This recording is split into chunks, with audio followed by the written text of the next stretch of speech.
네, 안녕하세요. 경영정보론 오늘 이제 14주 이제 두 번째 강의를 시작하도록 하겠습니다.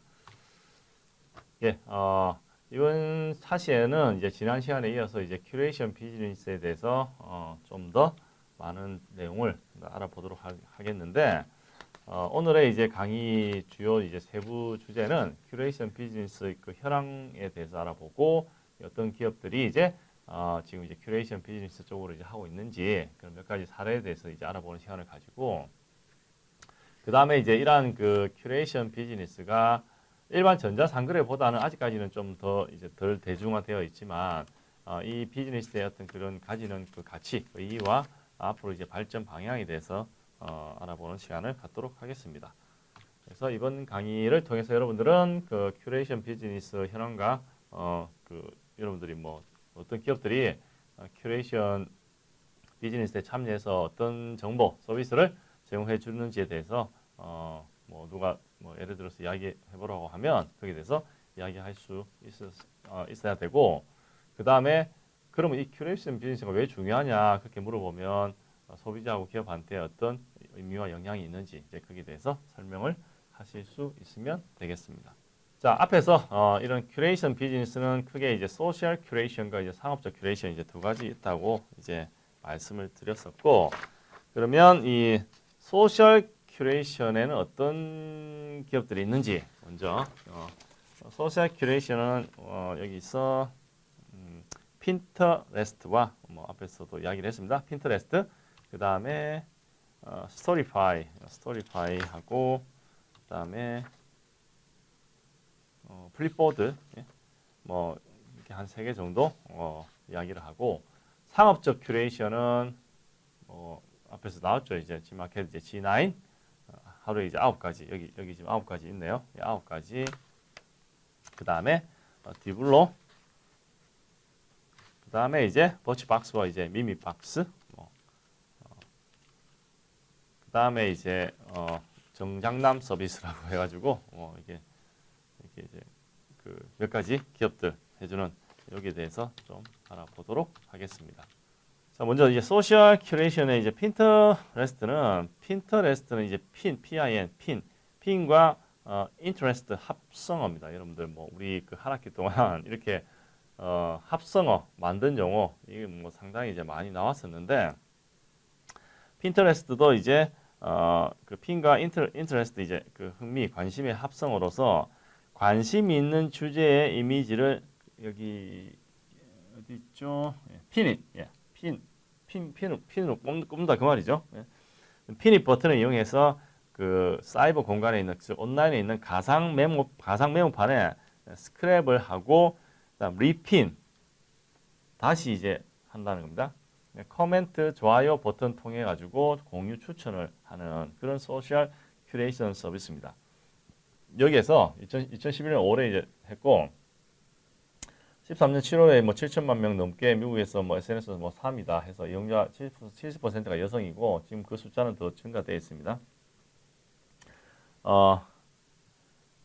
여기에서 이제 핀이라고 하는 거, PIN, 이 핀이라는 거, 핀이는 이제 우리가 보통 이제 일상 생활하면서 왜 정보들 있죠. 우리 그 메모판에 포스트잇 해가지고 핀으로 탁 꽂아 넣는 거, 예?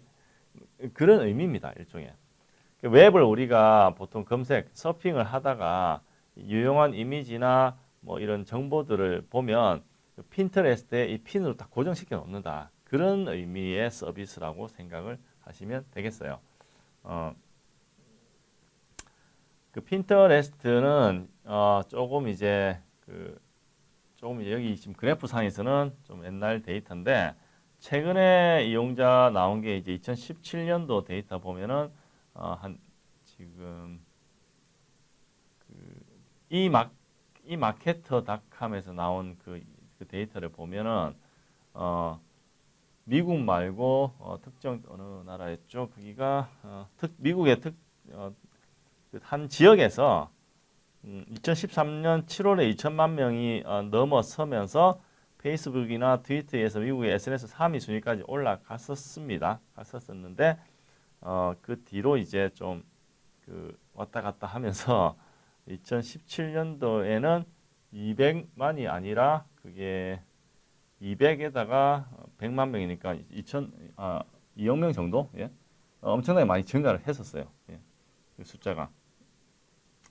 그래서 이제 그 뭐 전체 인구의 뭐 저기 전 세계 인구의 50%, 45%, 50% 정도가 이제 페이스북 많이 사용하고 있는데 온라인 상에서는 그 엄청나게 그 영향을 이제 주고 있는 어떤 그러한 형태의 소셜 큐레이션 이제 서비스고 이게 이제 2011년에 뭐 여러분들 아시는 캘리포니아 이제 실리콘밸리에 그 유명한 이제 벤처 캐피털 이제 안드레센 호로위치키라고 하는 그 사람이 한 2,700만 달러 이제 투자하면서 이게 이제 시작을 했습니다. 시작했고 실제로 뭐 시작할 때부터 1,000만 명 넘는 사용자 이제 뭐 있었고 뭐 1, 2년 사이에 뭐 그게 이제 7천만 명이 여기 보시면 11년에 시작했는데 13년에 7천만 명 넘었었다는 거죠, 이게. 그 뒤에 더 많은 이제 트래픽이 이제 생겨서 더 많은 사람들이 이제 사용했고 여기서는 그 주연 그 효과가 여기 보면 여기 나와 있는 그 이미지들이 있는데 웹 서핑 하다가 이 옷이 마음에 든다 해서 그걸 갖다 핀을 꽂아 놓는 겁니다. 그게 이제 그런 정보를 다 모아주는 거예요. 이게 핀터레스트가 이제 효과적으로 활용하기 위해서 기업들이 제시하는 몇 가지 방안이 있었는데 그 중에 하나가 이제 고품질 이미지 선별, 그다음에 효과적인 분류 체계, 고객 참여, 그다음에 친근감 있는 컨텐츠, 그다음 파워 이제 핀터레스트 유저 활동 이렇게 나눠서 고품질 이미지 선발은 이제 핀터레스트는 이제 보통 그 SNS라고 하는 그 자체가 예전에는 이제 그 텍스트 문자 위주였죠. 예, 문자 위주였던 기존의 SNS에서 이제 탈피해가지고 이미지 기반으로 연결되다 보니까 이 핀터레스트 같은 경우는 이미지가 주는 어떤 그런 그 선명도 있죠, 품질. 그게 상당히 이제 그 관심을 많이 이제 가지고 주의를 기울일 필요가 있다고 했다는 거죠. 신문 기사를 만약에 핀터레스트에 표현하기 위해서는 기사에 뭐 한 줄 핵심 한 줄에 포인트를 주어서 선명하고 사실적인 이미지로 잘 보이는 핀보드를 만들어야 된다 해가지고 일반인은 옷 같은 이미지야 뭐 바로 탁탁 그냥 꽂으면 되지만 막 신문 기사 글이 많은 그런 신문 기사 있죠. 여기에서는 키포인트를 하고 싶으면 여기에다가 이제 그 뭐 하이라이트를 한다든지 그런 식으로 해가지고 만들어서 이미지 자체가 이제 품질이 좋은 형태로 보여줘야지 이게 더 활용이 잘 된다는 것을 의미를 하는 거고, 효과적인 분류 체계는 아무리 좋은 사진이라도 규칙 없이 늘어놓기만 하면 뭐 의미가 없죠. 이게 중구난 방식으로 되니까 사용자가 이제 효과적으로 이미지에 접근할 수 있는 특성이 어떤 분명한 어떤 그런 카테고리를 만들어야 된다는 겁니다. 미국에 여러분들 아시는 그 갭이라고 하는 의료 브랜드는 갭 핀터레스트는 이제 의료를 이제 단순 제품군이 아닌 피트니스, 뭐 피크닉 이런 그 라이프 스타일에 따라서 분류를 해놨습니다.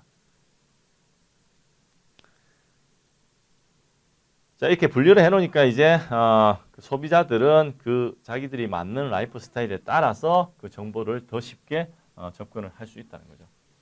고객 참여는 이제 소비자의 참여를 유도하는 방안을 이제 생각을 해볼 필요가 있다 해서 뭐 여러분들 아시는 그 자동차 그 브랜드 중에서 푸조 있죠, 푸조.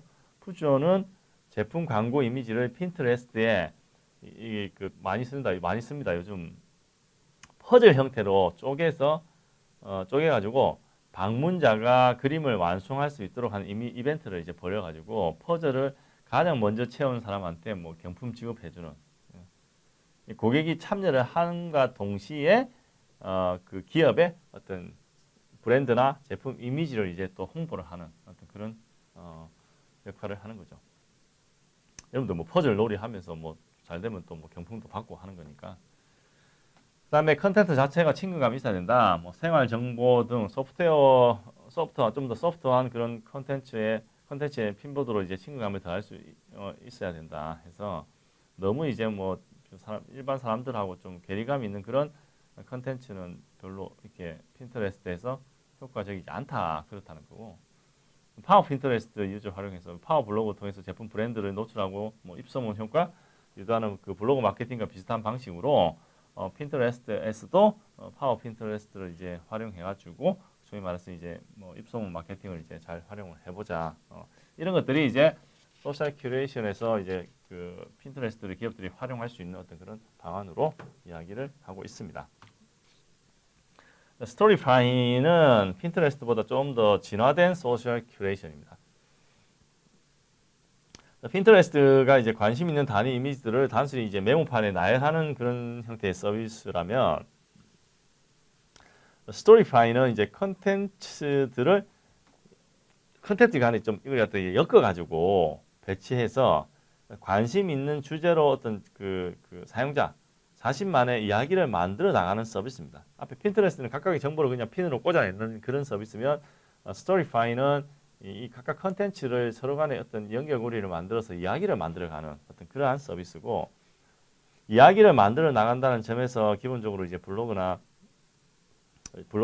뭐 글 쓰는 거나 글 쓰는 거하고 좀 유사합니다. 유사한데 그 형태도 완성된 형태 자체도 블로그와 좀 비슷한 형식을 취합니다.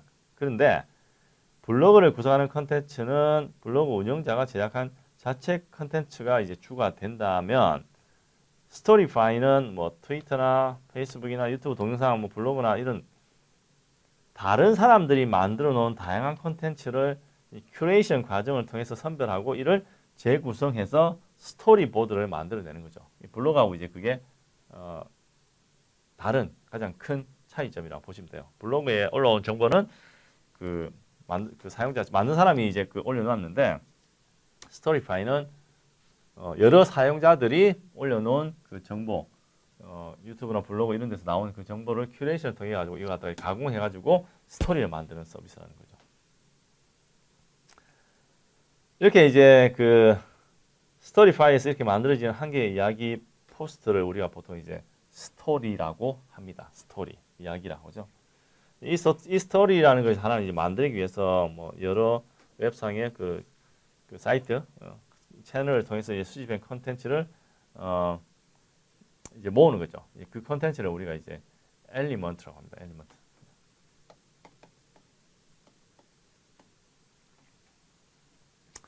(2013년에) 그 음악 미술 영화 혁신적인 웹 서비스 등을 대상으로 한 South by Southwest 어워드에서 이제 최고의 소셜 미디어로 이제 선정을 했고, 미국의 이제 백악관도 스토리파이 계정을 만들어 이제 첫 소식으로 오바마 대통령 취임식 소식을 전하기도 했었고, 국내 이제 스토리보드 큐레이션 서비스 이제 유사한 게 이제 에디토이라고 이제 하는 게 있습니다. 기존의 핀터레스트나 아니면 뭐 기존에 나와 있던 블로그보다는 조금 더 발전, 개선된 어떤 그런 큐레이션 서비스입니다.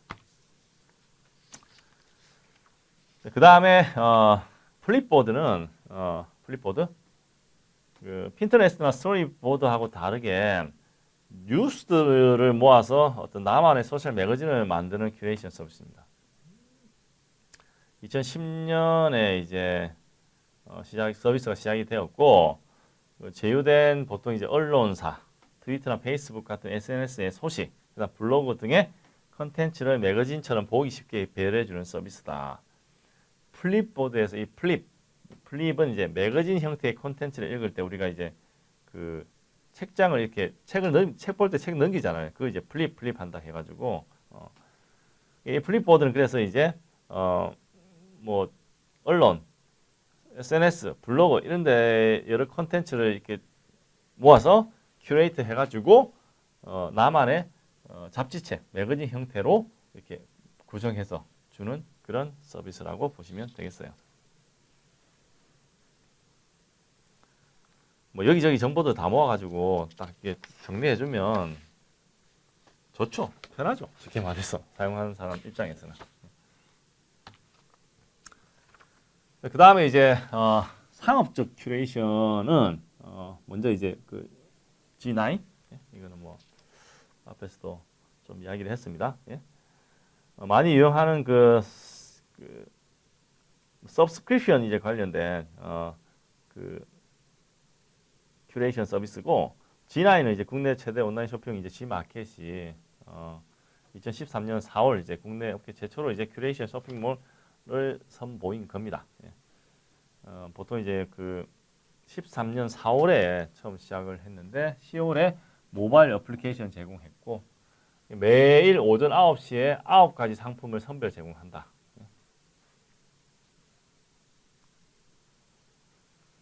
뭐 아시겠지만 G마켓 같은 데 가면 뭐 수만 가지의 상품이 있죠. 오픈마켓이다 보니까. 그래서 내가 좋아하는 상품들 이렇게 좀 검색을 해야 됩니다. 내가 찾고자 하는 것들. 오픈마켓에서 뭐 예를 들어서 여러분들이 뭐 양말을 산다, 비누를 산다 이 키워드를 검색을 하면 한번 검색해 보시면 아실 겁니다. 오픈마켓, G마켓 가가지고 그 검색하는데 뭐 할까요? 마스크? 아니면 아무거나 쳐보세요. 일반 생필품. 예? 하면 몇만 개가 넘는 상품이 나올 수 있습니다. 예, 그럼 거기서 이제 어디서 살까 뭐 고르려면 좀 귀찮죠. 시간도 거기에 투자를 해야 되고. 근데 G9에서 거래되는 상품은 대략 이제 5천 개 정도로 좀 작습니다. 예. 기존의 오픈마켓에서 제공되는 이제 상품 중에서 보통은 이제 좀 그 핫딜 위주로 해서 재편집을 하죠. 기존에 있는 정보를 좀 이렇게 다시 큐레이트한 그런 서비스라고 보시면 되는 거죠. 소셜 커머스의 G9의 좀 차별성은 이제 그 심화된 큐레이션이라고 보시면 되고, 여기도 지금 그 스크린샷에 보면 9가지 하나 둘 셋 넷 다섯 여섯 일곱 여덟 9가지 여기 9가지가 지금 다 먹거리네요. 먹거리 관련된 거. 바나나 우유 뭐 피자 뭐 치킨 그다음에 이제 커피하고 뭐 여기 허니 브레드입니까? 허니 브레드 또 다른 커피 뭐 프렌치 토스트 뭐 햄버거 뭐 이렇게 막 나오고 있는데 뭐 이러한 서비스가 이제 뭐 인기를 끌었습니다. 인기를 끌어가지고 14년 1분기 판매량이 이제 174% 증가, 매출 265% 급증했고 모바일 비중이 이제 2014년 넘어가면서 엄청나게 더 이제 증가를 하고 있는 추세다. 예? 저는 개인적으로 뭐 G마켓, G9 뭐 써본 적은 없습니다. G마켓은 써봤지만 일반적으로 뭐 그렇게 복잡한 걸 저는 온라인상에서 구매를 하지 않기 때문에. 그 다음에 디블로 영어로 이제 DEBLO 디블로는 약간 D 들어가니까 디자인 관련된 제품이라는 그 의미가 오죠. 예? 디자인 제품 전문 큐레이션 서비스라고 보시면 됩니다. 예. 한정된 공간에서 한정된 기간 동안만 진행되는 어떤 기존 오프라인 디자인 박람회를 SNS 기반의 온라인 디자인 박람회로 이제 변화시킨다는 목표를 가지고 2012년에 오픈한 큐레이션 쇼핑몰입니다. 이 온라인 큐레이션 쇼핑몰인데 디자인 박람회라는 개념을 이제 가지고 온 거죠. 예. 디블로라고 하는 그 이름도 뭐 어쩌면 여기서 이제 그 디블로가 디자인 더하기 또 합성어가 또 나오는데 디자인 더하기 디자인 불다 이제 디자인이 불어온다 뭐 그렇게 뭐 이야기를 할 수 있겠죠. 디자인이 원래 자기들 하는 건 디자인이 일상에 스며든다 하는 그런 슬로건을 가지고 이제 뭐 패션, 리빙 등 라이프 스타일 전반을 아우르는 이제 패션을 비롯해서 뭐 일상생활에 밀접한 사무용품, 뭐 주방용품, 뭐 문구 가정 이런 좀 밑에 있는 그런 디자인과 실용성을 갖춘 뭐 세계 각지에서 제작된 제품들을 여러 이제 각계에 있는 산업이 이제 제품이 다양하다 보니까 그 전문가 집단이 이제 좀 선별해가지고 이제 그 사이트에서 보여주는 어떤 그러한 기업입니다. 그래서 이제 디자인과 실용성이라고 하는 것을 다 갖춘 어떤 그런 제품들을 이제 판매하고 있고, 뭐 싸게는 몇천 원대 뭐 아이디어 생활 제품부터 비싸게는 뭐 몇십만 원, 몇백만 원까지 고가 디자인 제품까지 판매하는 그 제품이 있는데 디자인에 중점을 둔 제품에 한다는 거죠. 그러니까 우리가 뭐 여기는 지금 뭐 옷만 좀 나와 있는데 왜 그런 거 있잖아요. 저기 그 가습기인데 좀 약간 예쁘게 생긴 가습기 아니면 뭐 요즘 TV도 일반적으로 뭐 까만색의 네모난 TV인데 그 좀 약간 흰색의 뭐 다른 색으로 좀 디자인을 감미한 제품들 이런 것들을 이제 주로 다루고 있다고 보시면 되고, 디블로에서 제품 전시하고 판매하는 이제 디자이너들은 어떤 자신 이름 걸고 자신이 이제 선정한 디자인 제품을 이제 전시를 합니다. 여기 있군요. 여기 탑 큐레이터 해서 여기 지금 여기 사람들 큐레이터 이름들이죠. 이 랭킹인데 디자이너들의 랭킹이 얼마나 많은 팬을 보유하고 있는지 이제 1, 2, 3 이 랭킹은 이제 그 팬들이 얼마나 많은가 거기에 따라서 랭킹이 이제 정해지는 겁니다. 정해지는 거고 뭐 디블로에서 활동하는 그 디자이너들 뭐 지금 뭐 몇백 명 됩니다. 몇백 명 되고 디자이너들은 이제 월 이용료 5만 원 내면 그 입점이 가능합니다. 자기들 디자인 제품들을 이제 판매를 할 수 있고 수수료는 보통 판매 수수료는 보통 이제 15에서 20% 수준으로 이제 다른 온라인 그 편집 샵에 비해서는 좀 더 저렴한 형태입니다. 그 다음에 버치박스와 미미박스, 박스인데 버치박스. 이 대표적인 이제 서브스크립션 서비스라고 보시면 되고 버치박스는 이제 월 10달러 미국에서 이제 회비 납부하면 매달 전문가가 선정한 화장품이나 아니면 뷰티 용품 있죠. 시제품들 보통의 샘플 네 다섯 가지를 소비자 취향이나 컨셉에 맞게 구성해서 배송해 줍니다. 박스 안에 넣어 가지고. 그 버치박스의 그 캐치프라이즈가 Try Run Buy입니다. 시제품을 통해 제품을 체험한 소비자가 그중 원하는 것을 버치박스 쇼핑몰에서 정품으로 구입하도록 유도하는 비즈니스 모델이다.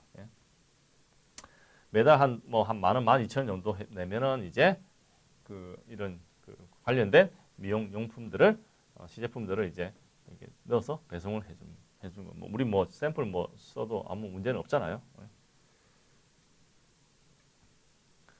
뷰티 전문가가 이제 큐레이션한 상품의 시제품을 보통 이용하는 과정을 거쳐가지고 어떤 다양한 제품들을 다양한 제품 사용을 고객들이 체험을 할 수 있죠. 그래서 이제 체험한 그 제품이 우리 샘플을 많이 체험해보고 괜찮은 그중에 골라서 정품으로 구입하면 고객 입장에서도 나쁘진 않죠. 그게 어떤 옛날에 잘 아시는 분도 엄청 비싼 화장품 구입했는데 자기 피부하고 안 맞아가지고 이제 안 쓰고 하시는 분도 계시거든요. 예, 2014년 초월 월 구독자 80만 명, 800개 화장품 패션 브랜드와 제휴해서 6,500개의 상품을 취급하고 14년 7월에 이제 뉴욕 맨하튼에 이제 버치박스 1호 오프라인 매장도 이제 개장을 했었습니다. 미미박스는 버치박스하고 유사한 국내 서비스입니다. 이거는 2013년 기준 23만 명 회원을 가지고 있고 국내 기업 최초로 미국 이제 컴비네이터로 불리는 이제부터 이제 10만 달러 유치를 했다. 그래서 신규 회원 하루 평균 한 1,000명 정도 달하고 화장품 서브스크립션 근데 이게 투자를 했는데 이게 결국 투자를 받으면 좋은 건데 유지를 잘해야 되는데 원래는 이제 국내에서 미미박스가 이제 화장품 관련해서 상업적 큐레이션 서브스크립션 모델의 1위였는데 제품 서비스에 대한 불만이 이제 뒤로 가면서 점점 이제 좀 많았었습니다. 구성 제품이 별로 이제 큐레이터가 제대로 못하는 거죠. 소위 말해서 그거는 그래가지고 이용자가 이제 감소해서 2015년 15년에 구독 그러니까 이제 여기 어디야 버치박스처럼 원래 이제 구독료 내는 것처럼 이 구독 박스 서비스 사업 접었습니다. 접고 자사 제품 이제 판매하고 기획전 통해 가지고 하는 다른 어떤 형태의 플랫폼으로 전환을 이제 한 기업입니다. 그 다음에 이마트의 정장남 서비스 해서 2014년 초에 오픈된 이마트 정장남 이제 서비스는 이제 정장남 여기 있네요. 정장남 정기적으로 장을 봐주는 남자 약자입니다. 줄임말로 이마트 상품을 자동으로 이제 결제하고 원하는 날짜마다 정기적으로 이제 배송해주는 서비스입니다. 정장남은 이제 대형마트 업체 중에서 제일 처음 선보인 이제 서브스크립션 이제 비즈니스고 정기 배송은 이제 패션이나 가구 일부 상품군을 제외한 이제 이마트 몰에서 판매하는 대부분의 상품을 이제 대상으로 하고 있고 소비자는 이제 정기 배송의 일자와 주기, 배송지와 결제 정보 입력해서 이제 품목 리스트에 필요한 물품 담기만 하면 됩니다. 정장남에서 이제 품목 추가나 뭐 제외가 뭐 클릭 몇 번 하면 이제 뭐 간편하게 지금 되어 있고, 모바일 환경에도 적합하게 지금 되어 있고, 예. 그 다음에 이제 또 고객의 그 구매 패턴을 분석을 해서 반복 구매 구입 비율이 높은 상품을 이제 상품 기획자가 이제 큐레이션한 정기 배송 패키지, 예, 여기 이런 추천 패키지, 이런 패키지도 제공하고 있습니다. 자, 이러한 그 큐레이션 비즈니스가 가지는 그런 의의와 발전 방향을 어떤 소비자 정보 탐색 진화와 관점, 그 다음에 기업 마케팅 변화, 그 다음에 어떤 성공적인 서브스크립션 커머스 되기 위한 조건, 뭐 이 세 가지 관점에서 이제 보시면, 정보 검색 관련해서는 먼저 이제 소셜 필터링과 소셜 큐레이션이다 해서, 기존의 페이스북, 트위터 같은 이제 소셜 네트워크 서비스는 이미 그 인터넷상에서 엄청나게 많은 컨텐츠와 정보들이 넘쳐나고 있는 그 컨텐츠와 정보들이 개인들한테 좀 이제 필터가 돼서 그렇게 하기는 좀 힘든데, 이런 큐레이션 서비스가 그걸 가능하게 이제 했다는 거죠. 예. 그래서 정보의 질에 따라서 공감을 얻기도 하고 외면당하기도 하는 게 현실인데, 큐레이션 비즈니스에서 정보의 신뢰성을 높이기 위해서 어떤 이런 필터링, 이 부분이 상당히 이제 큰 역할을 이제 차지하고 있었다는 거고, 소셜 큐레이션은 이제 뭐 이런 소셜 필터링을 통해서 이제 지인들에 의해서 이제 걸러진 정보를 보다 쉽게 검색을 하고 편리하게 분류할 수 있는 기능을 제공함으로써 이제 좀 더 이제 발전을 하게 되었습니다. 이런 소셜 정보의 신뢰성이 그만큼 이제 중요한 역할을 한다는 걸 다시 한번 또 강조를 하는 거죠. 그 다음에 이제 소비자 영향력이 확대되었다 해서 기업의 어떤 그런 마케팅에서 소비자 영향력이 확대되니까 기업의 마케팅의 변화가 당연히 이제 필요한 거죠. 고객의 의견을 통해서 신뢰할 수 있는 제품 공급, 판매 방안 모색이 필요하다. 소비자들이 영향이 크다 보니까 뭐 이미 저기 앞에서 이야기한 그 미미 박스처럼 그 구성 상품이 별로 안 좋으니까 별로 이제 잘 사업이 안 되는 거죠. 소비자들의 어떤 관심을 담고 있는 소셜 큐레이션 데이터는 소비자의 구매 예정 목록에 대한 정보, 유용한 미래 정보다. 이것들이 어쩌면 기업 입장에서는 소비자들로부터 나오는 이 정보가 어쩌면 기업 활동하는 데 있어서 정말로 중요한 정보인데, 그걸 잘 활용을 해야 된다는 겁니다. 특히 마케팅 분야에서. 그 다음에 그 소비자한테 제공해주는 이런 가치적인 관점에서 이제 봤을 때는 신중하게 큐레이션된 상품이나 시제품을 저렴한 가격에 사용할 수 있는 기회다. 뭐 큐레이트된 정보가 한번 필터링 돼가지고 선별된 것만 주니까 소비자 입장에서는 그 뭐 아무래도 이제 내가 직접 하는 것보다 중간에 한번 걸러서 오니까 그 제품에 대한 부분에서 어떤 좀 신뢰를 이제 만들 수 있고, 그 다음에 어떤 지속적 피드백을 통해서 업데이트된 고객의 취향을 반영해서 맞춤 서비스가 가능하다. 고객 데이터를 분석한다고 했잖아요. 그 데이터 분석을 통해서 고객한테 맞는 맞춤형 버치박스, 뭐 원래 미미박스 이런 데는 이제 고객 취향에 맞춘 그 박스 구성 상품을 이제 해서 배송을 해주고 있는데, 그런 게 이제 이런 큐레이션 서비스를 통해서 이제 가능하게 되었다는 거죠. 그 다음에 매번 새로운 박스에 담겨올 상품에 대한 호기심과 기대감 증가하고 이상적인 구매 패턴이 소소한 즐거움을 바뀐다. 이게 이제 그 박스 안에 뭐가 들어서 올지 이제 모르니까 그게 이제 뭐 재밌죠. 일종의. 우리가 뭐 심지어 우리 뭐 온라인에서 뭐 주문해가지고 배송 박스에 넣어서 배송 오는 것도 제품 왔다고 이제 뭐 그 소위 말해서 약간 기분이 이렇게 좀 좋아질 수도 있는데, 근데 그 박스 안에 그게 서프라이즈처럼 뭐가 있는지 모르는 그런 환경이다 보니까 일상생활에서 뭔가 좀 새로운 즐거움을 줄 수 있는 어떤 그런 환경도 구성을 해준다는 겁니다. 그다음 제조사, 공급자한테 제공하는 가치로 이제 뭐 앞에서도 좀 언급을 했었는데, 브랜드에 대한 홍보와 상품에 대한 소비자의 피드백을 통해서 입체적인 소비자 반응을 알 수 있고, 신생기업과 같이 직접 접근하지 못하는 소비자들한테까지 제품을 전달해서 어떤 고객 기반을 넓혀주고, 심지어 이제 그 구전 효과, 바이럴 마케팅을 통해서 이제 브랜드 구축을 할 수 있는 그런 마케팅 채널로 활용을 할 수가 있습니다. 이게 뭐 소셜 네트워크의 어떤 큰 영향이라 볼 수 있겠죠. 이런 그 만족도가 높은 고객과 이제 공급자를 연결해줘서 공급자의 고객 평균 생애 가치, 라이프타임 밸류를 높이는 효과. 즉 이제 고객을 더 만족을 시켜주면 그 고객은 이제 우리 기업, 우리 회사 제품을 더 오랫동안 더 사용을 한다는 거죠.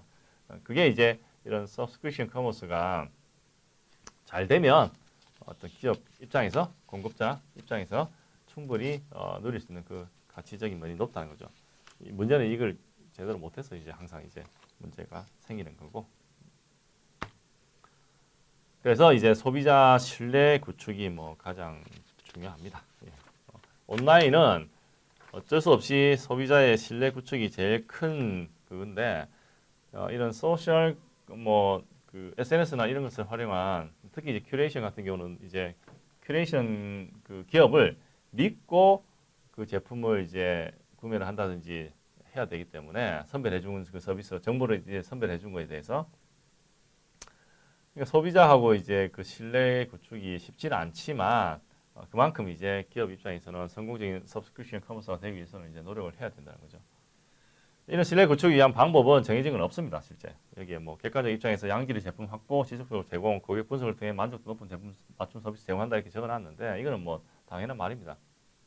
제품이 문제가 없는 거 이제 항상 제공해줘야 되고 그 다음에 그 우리 고객을 잘 이제 알아가지고 그 고객이 무엇을 원하는지를 제대로 파악해서 그 고객의 눈높이에 맞춘 서비스를 제공해준다. 뭐 그거 어찌 보면 가장 뭐 단순하고 기본적인 건데 이 기본적인 것이 이제 잘 안 돼가지고 많은 기업들이 고객들한테 또 이제 외면을 받고 하는 뭐 그런 경우가 있죠. 특히 이제 온라인 기업은 이 신뢰 구축이 제일 큰 중요한 역할을 하고 있기 때문에 뭐든지 친절하게 뭐든지 믿음을 줄 수 있는 어떤 그런 언어, 행동 모든 것들이 온라인 사업에서는 이런 전자상거래 관련된 사업에서는 고객한테 신뢰를 구축하는데 중요한 역할을 하고 있습니다.